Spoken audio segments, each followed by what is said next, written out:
Mesa Política. Una mirada feminista para avanzar en la igualdad. Hola, ¿qué tal? Bienvenidas a una emisión de Mesa Política, una mirada feminista para avanzar en la igualdad.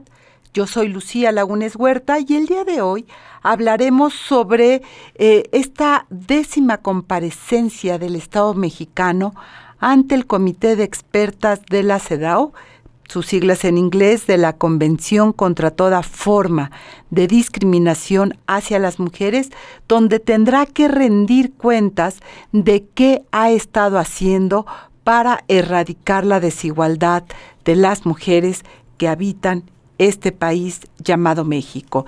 Y después hablaremos de 16 años de una tragedia que nos sigue doliendo a este país, que tiene que ver con la tragedia de la guardería ABC.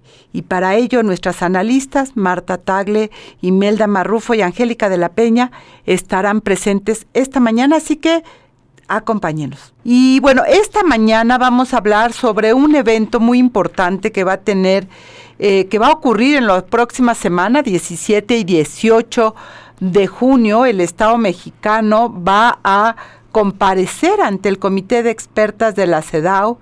Y Imelda Marrufo, ¿qué significa esto para las mujeres, para el Estado mexicano y sus derechos humanos? Así que adelante con el tema. Pues muy buenos días o tardes, noches, dependiendo de la hora que también nos sigan y nos escuchen. Lucía, queridísima Marta, equipa de CIMAC, es un gustazo siempre estar esta mañana con ustedes y por supuesto pedirle a nuestras compañeras de los diversos espacios que compartan y comenten en las redes sociales. Lucía, efectivamente, como lo señalas, México está próximo de sustentar el informe de la CEDAW. Y yo, si me permite, Lucía, para dar un poquito contexto, sé que algunas de las que nos siguen y nos escuchan lo conocen perfectamente, pero sé también que hay otros públicos, ¿no? De chavas, jóvenes y espacios que a lo mejor están apenas como entendiéndole qué es esto de la CEDAW, ¿no? Nada más así rapidísimo decir, recordarnos que la Convención para la Eliminación de todas las formas de discriminación es lo que nosotras consideraríamos o consideramos en el ámbito internacional de los derechos de las mujeres, nuestra Carta Magna. En ese contexto, esta convención tiene un comité integrado por expertas de los diversos países en el mundo, por 23 expertas, y en base a lo es mandatado por la propia convención, los países en el mundo cada 4 años están, obligados a rendir un informe, a presentar un informe. Y por supuesto, este informe y estas recomendaciones que luego se emiten derivado de este informe, ¿no? Lo envían a los países y se pueden entender como recomendaciones locales, porque también hay recomendaciones generales. Entonces, bueno, ya con ese preámbulo, así rapidísimo, decirles que las recomendaciones de la CEDAW pues son jurídicamente vinculantes. Esto significa que México está obligado, por supuesto, a acatarlas, y en ese sentido lo que quiero señalar, una vez dicho este panorama y este contexto general, es que, Lucía, Marta, en México creo que una de las características importantísimas que tenemos el feminismo y el movimiento feminista es que hemos sido muy participativas en la presentación de informes alternativos. Toda vez que, si bien México tiene que presentar los informes estos de los que acabo de mencionar, por supuesto que hay mecanismos para que también desde la sociedad civil, Lucía, podamos presentar, ¿no? Contrastar a través de lo que hemos llamado informes sombra o informes alternativos. Así pues, esto de lo que estamos hablando, Lucía, Marta, como sabemos, es que, dentro de los próximos días, del 15-16 de junio hasta los primeros de julio, sesiona el Comité de Expertas de la CEDAW y México sustentará el informe que ya mandó, Lucía, hace ya un par de años atrás. Inclusive en el mes de septiembre pasado, recordaremos, ¿no?, que presentamos varias organizaciones, también informes y preguntas de las cuales nos interesa que también el Comité de Expertas le hicieran al Estado mexicano. En ese contexto, Lucía, yo quiero comentarles que en esta ocasión la Oficina del Alto Comisionado de Naciones Unidas para los Derechos Humanos y nos informa, y lo podemos ver también públicamente, que hemos participado diversas organizaciones, redes, Lucía, con 41 informes alternativos. Entonces, en ese sentido también decir que sabemos hoy lo que México estará diciendo, estará presentando, Marta, los próximos días. Yo solo para que también, Marta, tú puedas comentar un poco cómo has visto este panorama. Sé de cierto que el Estado mexicano informará sobre los avances legislativos. Y la senadora Malu Michel la semana pasada apenas comentaba que un poco el planteamiento que irán a hacer desde el Congreso, ¿no? Desde el Senado, es todos los avances legislativos y poderlos presentar y, digamos, parte de la temática que desde el Estado mexicano versará. Entonces, y que avances legislativos, la paridad, Marta, Lucía, ¿no? Será parte con lo que México salga, digamos, a defender su informe, así como otros avances. Pero el gran tema, Marta y Lucía, es más allá de estos avances legislativos, que sí hay que reconocerlos porque forman parte de una lucha y un esfuerzo de muchas de ustedes, Marta, Lucía, de Angélica de la Peña y de otras tantas, ¿no? Y de las que estamos en otros ámbitos, ¿qué significa en la práctica estos avances legislativos y cómo se deben de contrastar? Entonces yo con eso, Lucía, Marta, abriría como un poco la temática, pues digamos, en este ámbito un poquito más general. Y bueno, de eso se trata el informe que México deberá sustentar. Marta, adelante. Sí, bueno, pues muy buenos días a todas las personas que nos están escuchando, por supuesto al equipo, a Imelda, a Lucía, qué gusto estar como cada lunes en esta mesa política, en un tema que me parece súper importante que traigamos justamente en esta mesa, porque como bien ya decía Imelda, México ha venido sustentando sus informes y yo diría que la política exterior mexicana, no ahora sino siempre, es lo que se conoce como candil de la calle y oscuridad de su casa. Es muy bueno México para firmar cuánto convenio hay, para recibir todas las recomendaciones, para presentar sus informes. Digamos que es muy puntual en todo eso y en México no, en el caso de la CEDAW no es la excepción. La CEDAW es este comité de expertas, el comité de expertas de la CEDAW, donde justamente se reciben los informes por parte de los estados parte con respecto a cómo se encuentra la situación de las cosas con respecto a la igualdad. Y quizás en este momento es en el que más México manifiesta los avances que hay en México, porque como también lo sabemos, pues en todos lados se viene presumiendo, argumentando la importancia de tener una presidenta al frente del país, ¿no?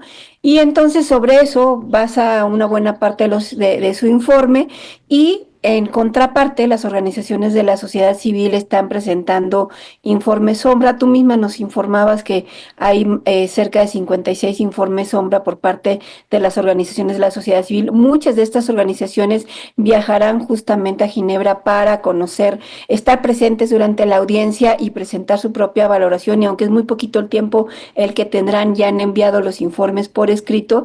Y esto me parece muy importante. ¿Por qué?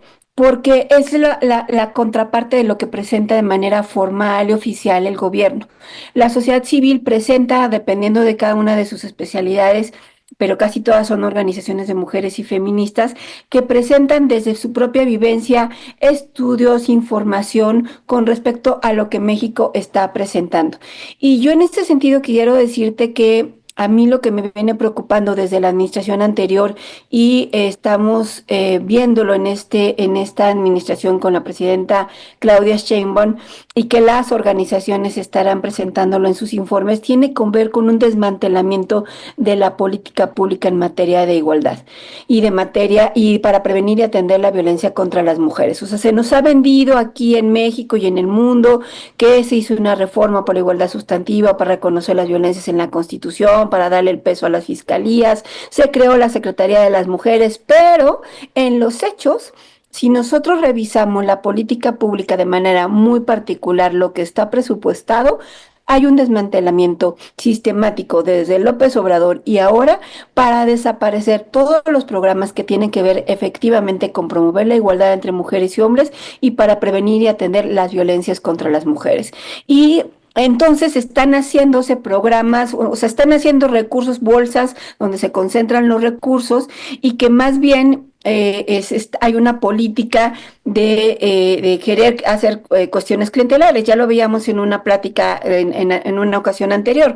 Este tema de las tejedoras de la patria, pues no es más que otra cosa de construir una red clientelar a partir de los programas sociales del gobierno.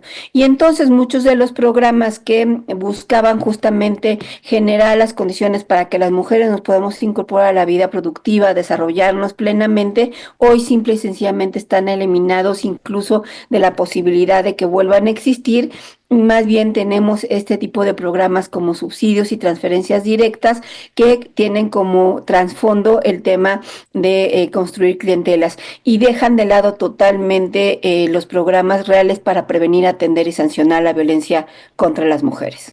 Y es muy importante lo que están tocando ambas, porque hay que recordar que este informe en concreto, que es el 10º que presenta el Estado mexicano ante el Comité de Expertas, va a abarcar el periodo precisamente de Andrés Manuel López Obrador, sobre lo cual se está rindiendo desde 2018 a 2024.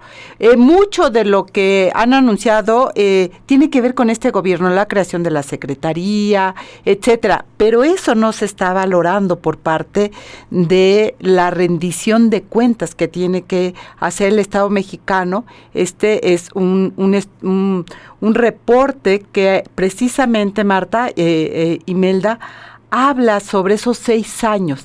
Y el centro, lo acabas de tocar, Marta, tiene que ver con el desmantelamiento de las instituciones, pero el otro gran tema es el famoso presupuesto del anexo 13, que se anuncia como con grandes incrementos, y si uno lo ve en términos globales es real, pero al desmenuzar, y lo hemos compartido aquí en diferentes momentos, aquellos programas que están aún dentro del anexo 13, que realmente van para erradicar o disminuir las desigualdades entre mujeres y hombres, no son los que tienen los mayores aumentos, porque ahí están las pensiones.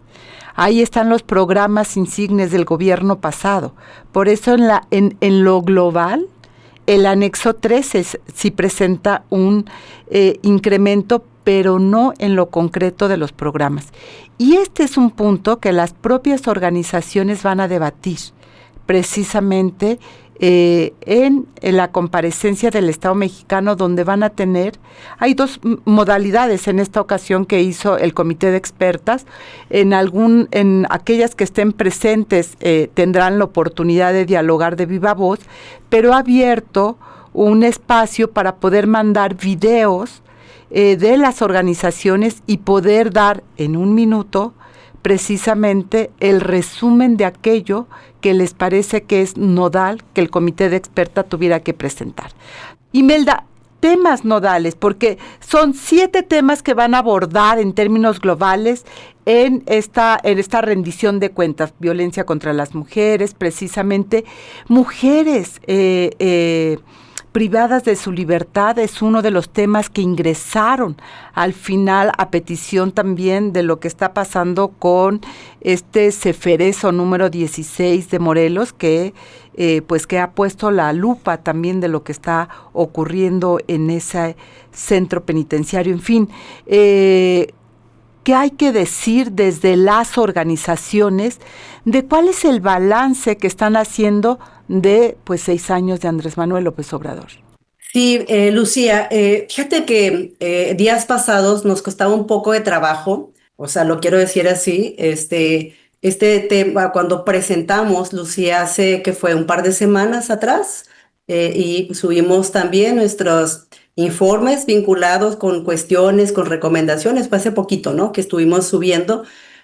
Ustedes también desde CIMAC y otras redes de mujeres periodistas, como otras tantas organizaciones, incluyo a Red Mesa de Mujeres, subimos, digamos, y colaboramos ahora en redes diversas, y de manera individual como organizaciones. ¿Cuáles serían los temas nodales, Lucía? Yo te diría que nos costaba, a mí me costaba un poco digamos, esta confusión, porque tú presentas y elaboras, Lucía, temas de recomendaciones y contexto en relación con el informe pasado de México. Pero ocurre que, como ya lo ha dicho Marta Tagle, resulta que lo que informó Marta, en términos de avances institucionales, el Estado mexicano o los que el Estado mexicano consideraba como avances institucionales, pues ya no hay una correlación actual, ¿sí? Porque, por ejemplo, en el ámbito de mujeres, paz y seguridad, si el Estado mexicano informaba sobre las redes de mujeres constructoras de paz, entonces hoy en día estas redes no existen. ¿Me explico?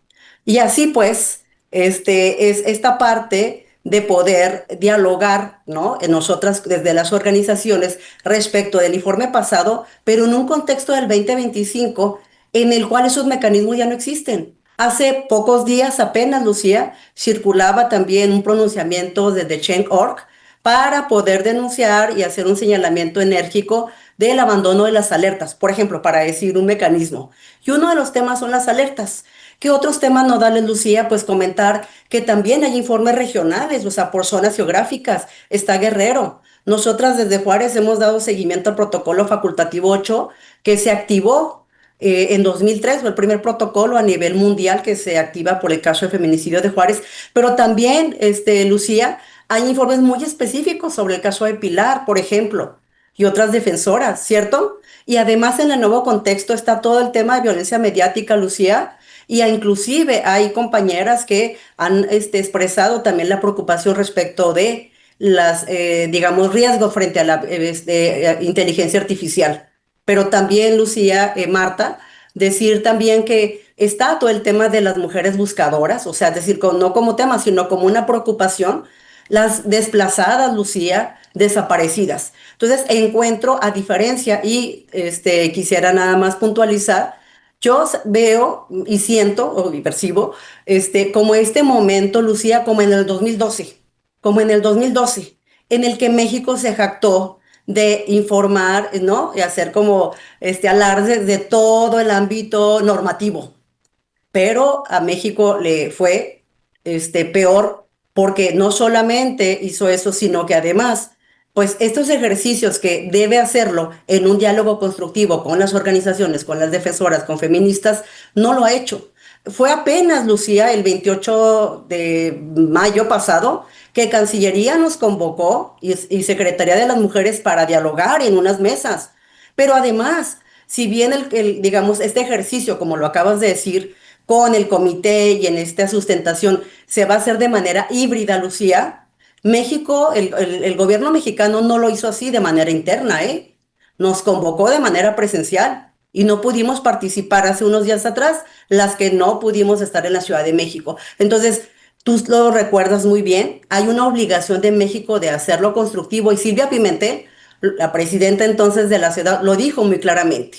Entonces, bueno, yo decirte y decirles, Marta, recordarnos que en este planteamiento de lo que Marta no es la primera vez que lo dice y señala, desde lo que ella y nosotras vemos en cuanto a todo el tema de desmantelamiento, híjole, es un asunto que me parece que va a ser el gran tema, el gran reto. Y yo nada más diría, Lucía, pese a la situación de las organizaciones en las que estamos y las feministas en el país, frente a también la no, digamos, pues no interés del Estado mexicano por fomentar el derecho a defender los derechos humanos, aún sin recursos, seguimos haciendo monitoreo y presentando este tipo de informes.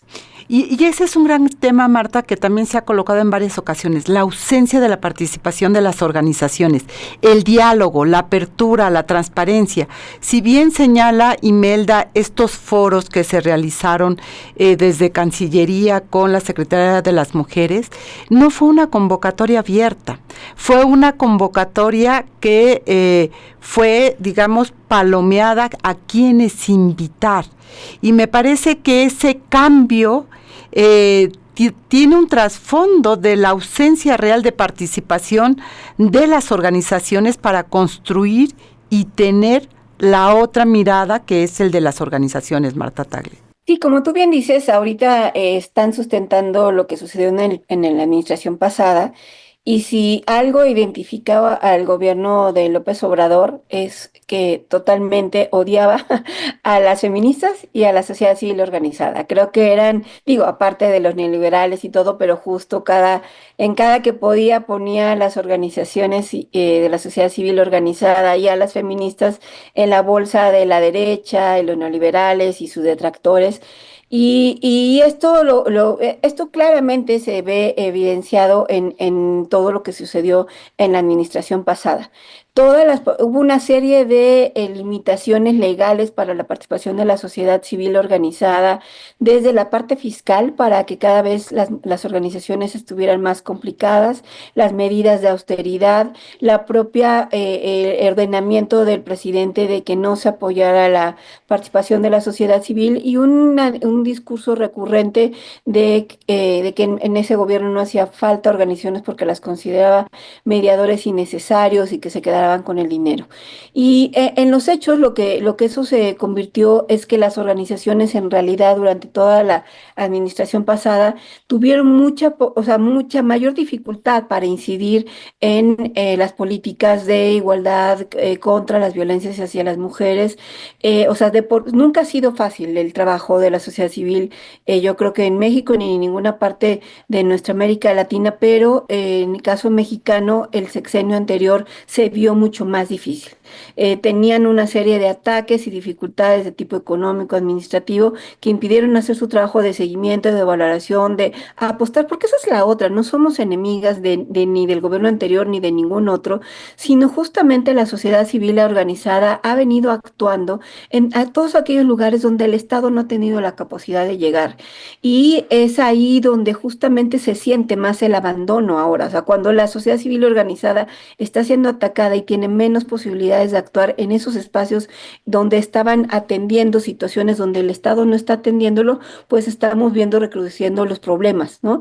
¿Y de cuál hablaría yo de manera particular de los problemas que se recrudecen? Pues sin duda de las violencias, porque México informa que se están disminuyendo las violencias, ¿no? Y tenemos un discurso de que la política en esa materia está funcionando, pero en los hechos podemos ver que las mujeres en el día a día siguen sufriendo situaciones de violencia de manera cotidiana, en su casa, en el trabajo, en el transporte, en todos los espacios y que no encuentran medidas de atención. Yo misma ayer estaba buscando atender una situación de emergencia de una jovencita que le había golpeado la expareja y te quedas ante la impotencia de que no hay manera como a dónde mandarla, atenderla y está en situación de gravedad porque ya hemos visto casos donde la expareja la termina matando.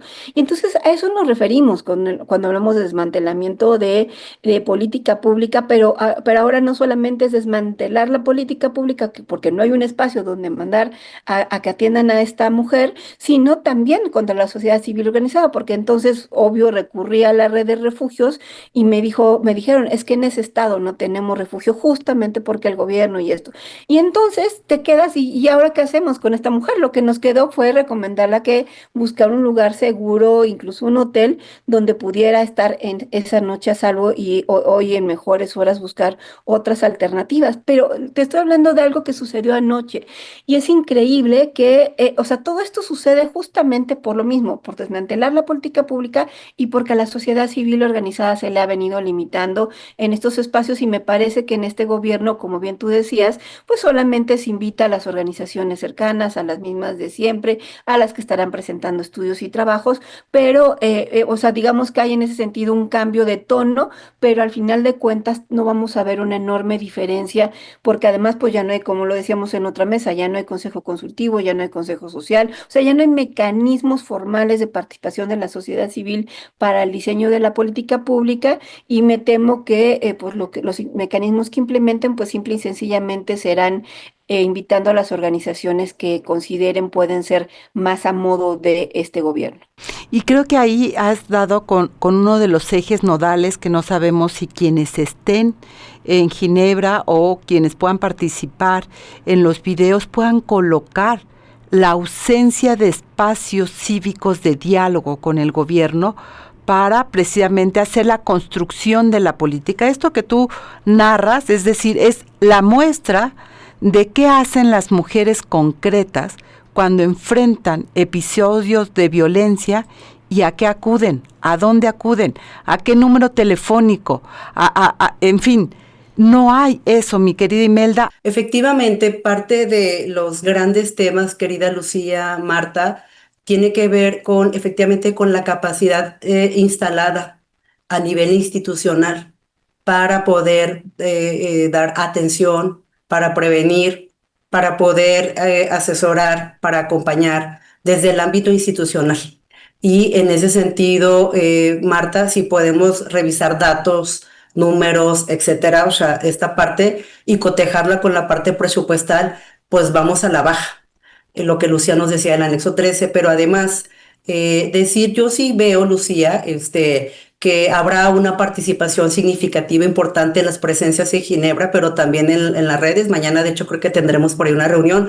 Y me parece que sí el tono desde las mexicanas que hemos presentado informes, Marta, sí va en el tema, pues, de contrastar la realidad. Eso es lo que yo percibo, es lo que encuentro y también veo como que la Secretaría de las Mujeres o quienes han hablado de esta temática o de la sustentación, me parece que apenas están aprendiendo. Creo que no están las personas que más saben sobre ello. Digamos, me corregirán, pero yo las he escuchado la semana pasada y pienso como que apenas están enterándose un poco de qué se trata la cosa. Y bueno, será parte de lo que vamos a estar dialogando. La intención es hacer de esta conversación no solo para aquellas que parecen interesadas en el tema, sino que la sociedad debata estos temas porque nos atañe en la vida cotidiana. El ejemplo que ponías, Marta, de esta mujer que necesitaba ayuda, que nos puede pasar a cualquiera, en cualquier momento, en cualquier entidad federativa, en cualquier municipio, pues, y no sabemos a dónde ir realmente. No sabemos a quién acudir ni cómo poder lograr que esa ayuda sea efectiva, porque creo que ahí está el tema en términos de los retos y que tenemos todavía. Y uno de los puntos que se van a tener que debatir en esta, o que tiene que informar el Estado mexicano, tiene que ver con acceso a la justicia. Y si hay algo que adolece México, es acceso a la justicia. Y un ejemplo clarísimo, mi querida Marta, es la guardería ABC. O sea, ¿cuántos años y seguimos esperando justicia? Y es increíble, este pasado 5 de junio se cumplieron ya 15 años del incendio en la guardería ABC en la que murieron 49 niñas y niños, en las que quedaron heridos y con secuelas graves aproximadamente 70, porque creo que también es importante en este recuento hacerlo, porque muchos de los que esperan también justicia es con estas personas que quedaron sin un acceso oportuno a atender las heridas y las consecuencias de este incendio. Y sí. O sea, justo como tú bien lo comentas, si necesitamos hablar de lo que sucede en nuestro país con la impunidad, un ejemplo mejor no puede haber que el de el caso ABC, porque a 15 años de esta tragedia, que fue consecuencia de corrupción, de servicios subrogados que no tenían control estatal, o sea, porque hay que recordar que aunque era una guardería privada, tenía servicios subrogados del IMSS y que por una falta de verificación de las instalaciones que tenían condiciones de inseguridad, sin tener salidas de emergencia, pues no se pudo sacar o rescatar inmediatamente a los niños. Obviamente no había protocolos. Y aunque ha habido avances parciales, por ejemplo, se hizo la Ley General de Prestación de Servicios para la Atención de Cuidado y Desarrollo Infantil en el 2011, todavía hay sobrevivientes, que en ese entonces eran niños y ahorita ya son unas personas mayores, no han recibido todavía atención médica y no hay reparación integral del daño. Y en cuanto a la justicia como tal, pues no tenemos la claridad de quiénes fueron las personas responsables. Digo, hay obviamente una colusión por parte del Estado que tuvo una responsabilidad directamente allá en Hermosillo, Sonora, pero no hay una consecuencia en el sentido de decir, estas son las personas que directamente tuvieron la responsabilidad. Y si yo tuviera que resumir, escuchando pues, justamente a las personas familiares de las niñas y niños que murieron en este incendio, ¿cuáles siguen siendo sus demandas? Una es que siguen exigiendo verdad, justicia, reparación y garantías de no repetición. ¿Verdad? Porque no se sabe qué pasó. Justicia para poder llevar a los responsables realmente a cumplir una pena. En que hay una reparación integral de todo lo que esto implicó. Obviamente no pueden recuperar a sus hijos, pero que haya una reparación integral y que haya garantías de no repetición. Afortunadamente no ha habido casos similares y se han tomado medidas en las guarderías y me parece que eso es lo que ha contribuido el movimiento ABC. Pero otra parte me parece que además, y con eso dejo la palabra para que pueda seguir interviniendo Imelda, la otra que me parece que pone al centro, o sea, 15 años después, es que urge un sistema nacional de cuidados. O sea, porque el final de cuentas es como tú como mujer, papá, dejas a tus hijas e hijos en un lugar donde pueda estar seguro, donde se le pueda desarrollar, donde puedas tú dejarlo e irte desarrollar tus actividades del día a día y que realmente estos sean espacios seguros donde las niñas y los niños estén bien cuidados, donde se les desarrolle. Y esto forma parte de un sistema de cuidados y recordemos que justamente si algo sucedió en la administración anterior, fue un ataque a esas guarderías que no eran las del IMSS y el ISSSTE, sino las de Cedesol, de Desarrollo Social y que pudieron haber sido del Bienestar, que si bien carecían de todos estos protocolos de seguridad y que más bien hacía falta fortalecerlas por ese lado, las desaparecieron. Entonces me parece que este tema además cobra relevancia de cara a lo que ahora hablamos como sistema de cuidados. Que se habla, pero que no vemos concreto, mi querida ¿Para cuándo? mi querida Imelda Marrufo. De acuerdo con lo que Marta comenta, todas estas agendas y toda esta situación pendiente. Yo quiero, Lucía, si me permite nada más tomarme un minutito para comentar un poquito la parte jurídica y remarcar. En cuanto a este tema, decir que si bien las familias del movimiento 5 de junio, que así es se llama uno de los grandes movimientos, al que le debemos mucho, al que le debemos esta ley, 5 de junio, esta ley que Marta muy bien ha citado, digamos, junto con otras acompañantes, digamos, de sus casos, interpusieron una queja ante la Comisión Interamericana de Derechos Humanos y que fue recibida, que fue aceptada esta queja, digamos, se está discutiendo ante la Comisión Interamericana en esa parte jurídica. También en la parte jurídica me parece que hubo un presente interesantísimo. Marta, Lucía, no sé si ustedes recuerdan aquel caso en el que la Corte en el 2010, ¿no? Digamos, a petición de las familias, realizó, digamos, una especie de investigación de las entonces facultades que tenía, ¿no? Y me parece que es una experiencia interesante. Y en esta parte jurídica lo que ha pasado es que de las personas que han estado procesadas y luego sentenciadas, Lucía, a muchas las han exonerado, a otras tantas, ¿no? Digamos, se ha sobreseído. A algunos, hasta por diversas razones, han intentado allí presionar para obtener el perdón. Y en ese sentido, solamente está una persona en prisión, que es la mujer, ¿no? La, digamos, entonces encargada de la zona regional del IMSS, en prisión. Entonces, esa parte es una de las partes, Marta, que de lo que tú comentabas, sigue estando como parte de la agenda pendiente. Y, por supuesto, las garantías de no repetición. Y ahí me tomo un momento para recordarnos que el gobierno de México en este año anunció los Centros de Educación y Cuidado Infantil, los CECIS, que dicho sea de paso, el 30 de abril se inauguraron, arrancaron aquí en Ciudad Juárez, 5 CECIS, y que en ese sentido a mí me llama la atención un gran tema que las familias del movimiento 5 de junio, que Patricia de Beltrán, que es una de las madres, la madre de uno de los niños, ha comentado de manera reiterada, ¿no? En cuanto a todo este tema de garantías de no repetición. Y ella dice lo siguiente: el gran tema es en esta subrogación en donde más bien son terceras personas las que detentan el cuidado de las niñas y los niños, la autoridad, ¿no? El IMSS, digamos, la autoridad federal, resulta, Marta, que se lava las manos. Y ese fue el razonamiento jurídico por el que años atrás no se les sancionó y más bien se les exoneró, por ejemplo, a la familiar de Margarita Zavala, no sé, recordarás que era una de las fundadoras de esta guardería, ¿no?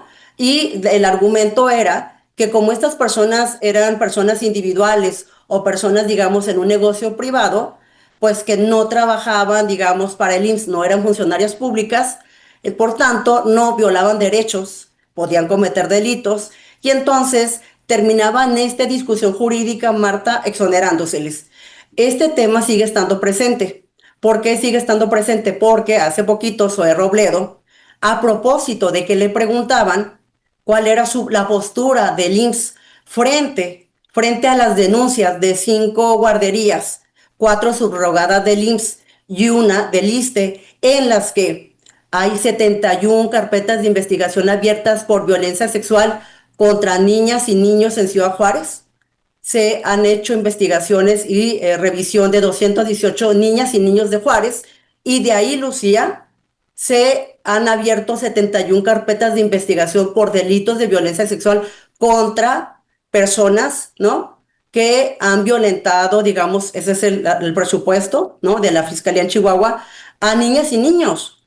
Esa es una situación gravísima. Y Zoé Robledo contesta, pues que finalmente quien tiene que responder, que ellos se limitan, no pueden hablar del tema, pero que finalmente la responsabilidad es de quienes están cuidando a esos niños y esas niñas. ¿Me explico? Entonces, bueno, me parece que este es un gran asunto, pues, de esta situación que se vuelve a repetir, por lo que en el 2009, digamos, la que se da esta situación de la guardería ABC, hay cosas que se siguen repitiendo. Y me parece que en cualquier lugar, Lucía, Marta, finalmente estará el tema de quién tiene la responsabilidad de los cuidados. Y esto abre al tema, por supuesto, de lo que ya Lucía y tú comentabas, que la política de cuidados no puede ser, digamos, lo que ahorita nos han presentado, que son los ESI, que qué bueno que existan, ¿no? Y qué bueno que el modelo esté, pero preocupa mucho el tema de la responsabilidad en el cual el Estado mexicano se sigue excusando. Claro, ahí está, ahí has colocado un gran tema, es decir, la cadena de responsabilidades involucradas en la tragedia de la guardería ABC quedó a un lado. Y entonces, esto que tú colocas, se exonera, se deja a las personas y solamente una mujer, la responsable queda al frente de toda la responsabilidad. ¿Y qué pasa con el resto de las personas involucradas en esa guardería? Y es lo que tú señalas, Marta, las familias siguen denunciando verdad, justicia y reparación, porque no hay la claridad de lo que ahí ocurrió, Marta Tagle. Sí, que yo creo que es muy importante seguir retomando este tema justamente porque hay que entender qué son las medidas de reparación.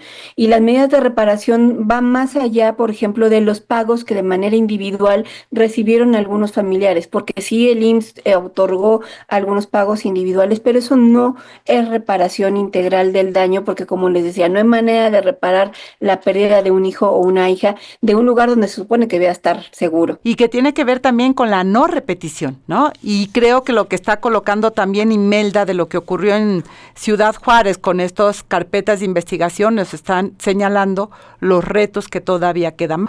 Marta, la reparación es el gran tema, es decir, con un país con tantas víctimas, el tema de la reparación integral se vuelve, así con mayúsculas, el tema. Sí, porque efectivamente uno cuando sufre algún delito es víctima, ¿no? Quizás el propio dolor te impide ver qué es lo que te toca y muchas veces las demandas están centradas en el acceso a la justicia, en que se dé con el responsable y que pague la persona o personas responsables por el daño que te causaron. Pero esa es una pequeñita parte de lo que implica la reparación, ¿no?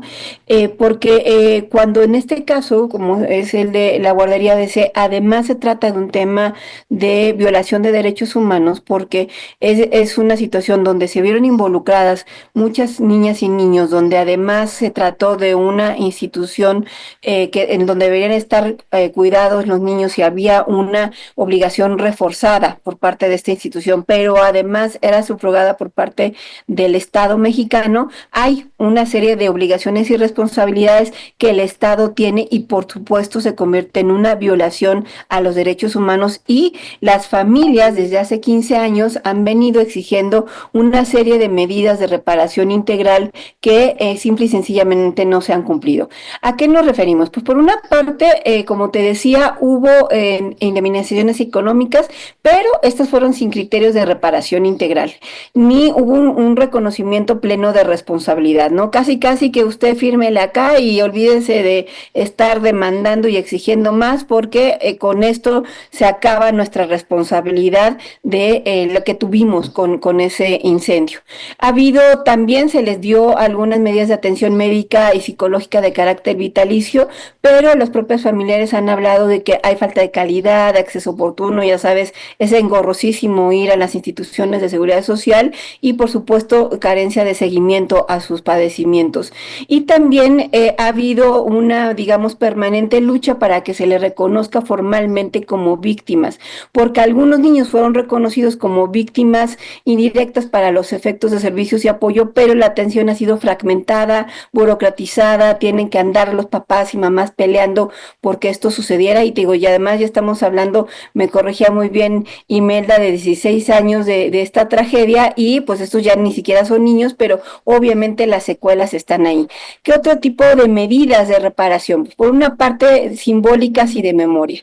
Y como bien lo planteaba Imelda, es gracias a que las familias se organizaron aquí en México, en la Ciudad de México incluso hubo marchas, pintas, murales, etcétera, y que no dejaron de que esto se olvidara de la memoria, lograron que se instalara el Día Nacional de las Personas Trabajadoras de las Estancias Infantiles justo el 5 de junio, pero lo que es increíble es que aunque se logra esto, no hay mención directa a la tragedia ni a las víctimas, ¿no? O sea, el 5 de junio se reconoce como el Día de la Persona Trabajadora en una alusión directa a esta tragedia, pero no se les menciona.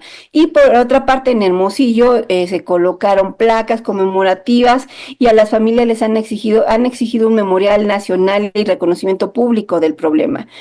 Por otra parte, estaban ya lo de las reformas que comentábamos hace un momento, pero además esto no se transformó en un modelo de subrogación que realmente garantice la seguridad y el servicio público universal de cuidados. ¿Qué significa esto? O sea, es muy limitado el sistema de subrogación hoy en día. Son pocas las guarderías que están subrogadas, y esto lo que hace es que haya muy poco acceso de las mujeres que tienen derecho a biencia para llevar a los niños, y por supuesto no hay un acceso universal, solamente es para las mujeres que tienen alguna derecho a biencia por tener un empleo en el cual estén pagando seguridad en el inseguridad social.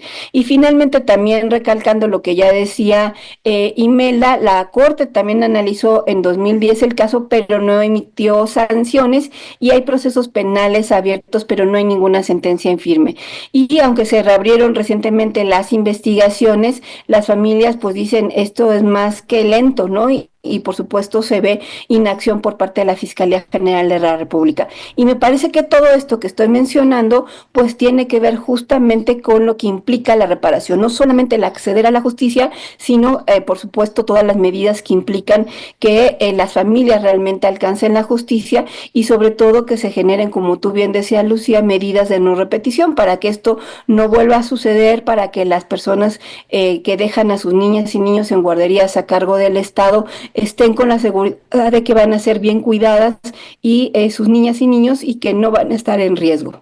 Y de ahí la importancia de recuperar la memoria, es decir, esta tragedia no solo pasó hace 16 años, esta tragedia sigue estando presente hoy por todas las secuelas que hay, no solamente en esas niñas y niños que sobrevivieron, en las familias en general que tenían ahí y en el Estado mexicano. Y si hay un debate en términos de la reparación, Imelda.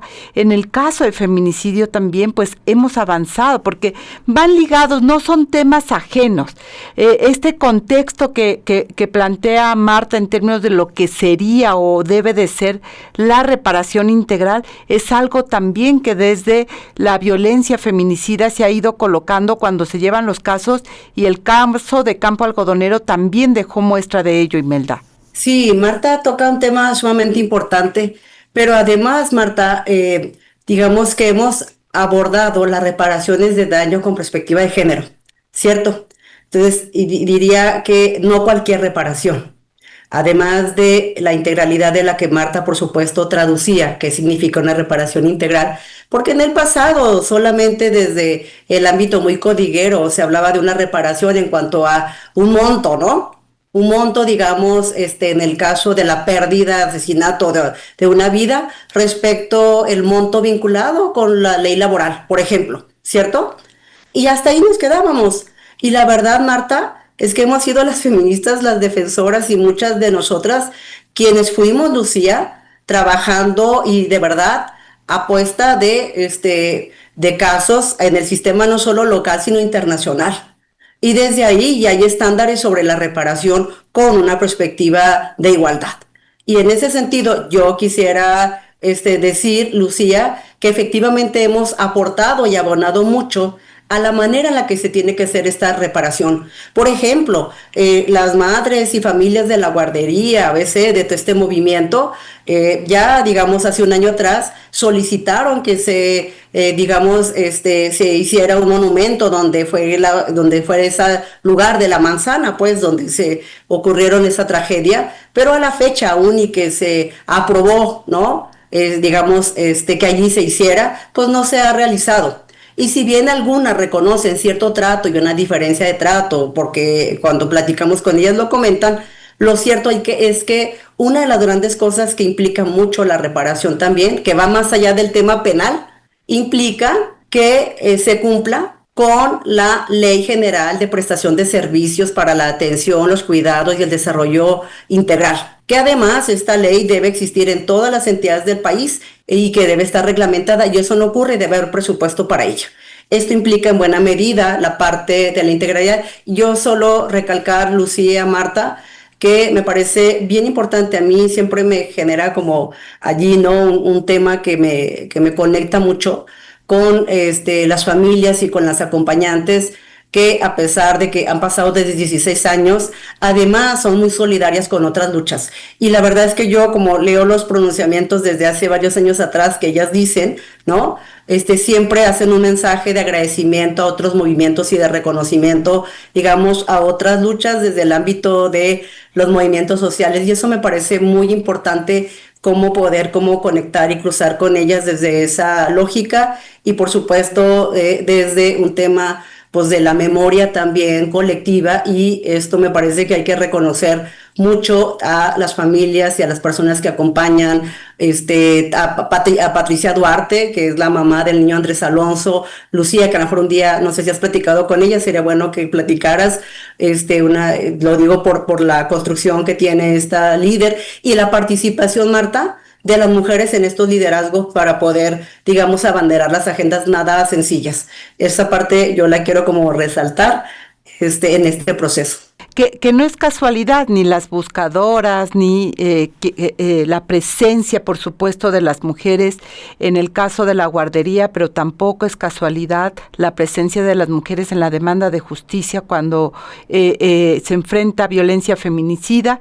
Es decir, somos también las grandes cuidadoras de los derechos de muchas otras, es decir, las defensoras de tierra y territorio, que es otro de los temas que va a estar presente también en la CEDAW, la situación de defensoras y periodistas, que en este país también sigue teniendo pues las deudas, yo diría, es decir, hemos tocado CEDAW y tocamos la guardería, pero es la deuda del Estado mexicano con la justicia, con la verdad, con la igualdad, en términos de lo que tendría que estarse abonado, Marta Tagle. Nos quedan 3 minutos para poder ir cerrando este programa. Sí, muy bien lo que dices, Lucía, porque lo que queda en evidencia es que lo mismo la guardería ABC hace 16 años, como lo que estamos hablando de CEDAW en esta presentación del informe ante el comité de expertas, es que no importa el gobierno en el que esté ni la administración, o sea, desde ese tiempo hasta la fecha han pasado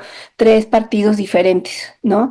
Y frente a todos ellos, las feministas, las mujeres organizadas demandando justicia, desde las madres de la guardería ABC, las buscadoras, la de los feminicidios, la de los niños huérfanos, ¿no? O sea, todas las mujeres que hemos estado demandando en todos los casos a los gobiernos que estén enfrente, nos hemos topado con la misma realidad, una indolencia, una burocratización, una falta incluso de hasta pelear el hecho de ser reconocidas como víctimas, ¿no? O sea, porque, por ejemplo, esta última discusión que se dio con respecto a las personas desaparecidas, de si son o no son desapariciones forzadas, o sea, hasta eso hemos tenido que estar batallando y no importa, o sea, al final de cuentas, que tiene que ver con un Estado que no está garantizándole a sus ciudadanas, que somos la mitad de la población, un poco más, el acceso pleno a sus derechos ni a la justicia cuando se suceden estas violaciones.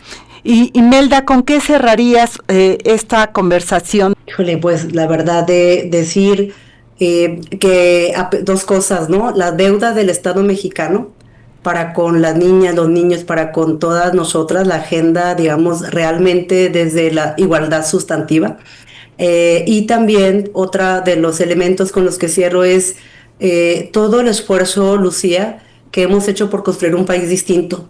Y sí, creo también que muchas de las personas que han gobernado este país y que gobiernan este país no merecen el tipo de calidad, digamos, de defensa y de defensoras y de la construcción colectiva que se tiene en México. Y que eso sigue en el aire con el cambio de la Suprema Corte de Justicia que hemos abordado aquí. Eso fue todo en este episodio de Mesa Política, una mirada feminista para avanzar en la igualdad. Les invito a compartir sus comentarios en nuestras redes sociales y recuerde que puede escuchar el resto de nuestros episodios en Spotify. Mesa Política. Una mirada feminista para avanzar en la igualdad.